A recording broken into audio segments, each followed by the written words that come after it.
Ako po ay isang simpleng mamamayan. Yes ma'am, I own a chopper.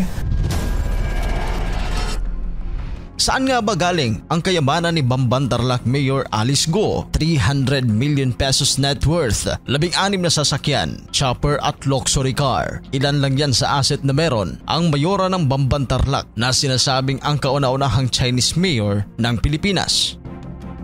Hanggang ngayon ay palaisipan pa rin sa mga senador ang hindi maipaliwanag na yaman ni Bamban Tarlac Mayor Alice Go. Ilan sa mga asset na meron si Mayor Go ay ang McLaren 620R na nagkakahalaga ng 16.7 million pesos. Base naman sa record ng LTO, siya ay mayroong 16 na sasakyan na nakapangalan sa kanya. Ilan sa mga ito ang Ford Ranger na may estimated value na 780 to 830,000 pesos.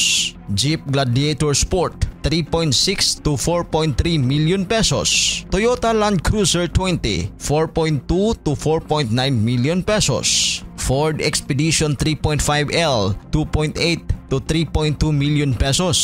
Nissan Frontier Navara, Hyundai Tucson Theta 2, Ford Ranger H at marami pang iba. Maliban sa napakaraming mga sasakyan nito, siya ay mayroong helicopter na RPC-1902 na may presyong more or less 60 million pesos o $1 million.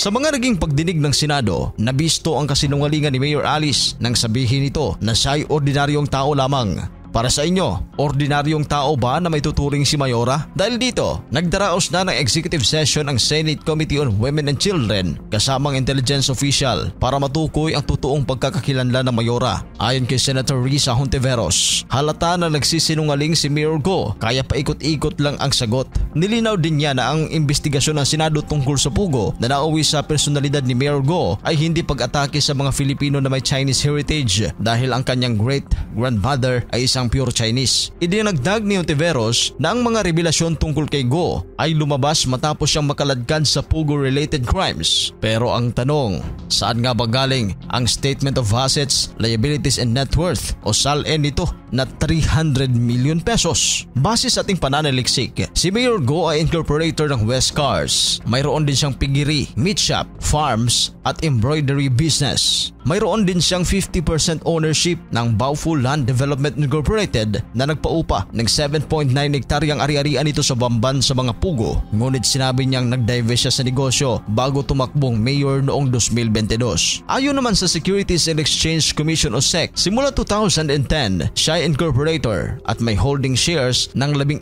kumpanya. Pero ang tanong, ano nga ba ang koneksyon nito sa mga pugo na nauna nang na-raid? Ang Zoo1 U1 Technology Incorporated na nasa loob ng Baofu Compound ay na-raid dahil sa reklamo ng human trafficking at ilang krimen gaya ng love scams. Espiya nga ba siya ng China? Kung totoo siyang Chinese, siya na kaya ang kauna-unahang Chinese mayor sa Pilipinas? Panoorin ang video sa end screen tungkol sa tunay na pagkatao ni Mayor Alice Go. Para sa inyong reaksyon, please comment down below. At sa mga hindi pa nakapag-subscribe, huwag kalimutan mag-subscribe sa ating channel, The Showbiz Caster. Maraming salamat po.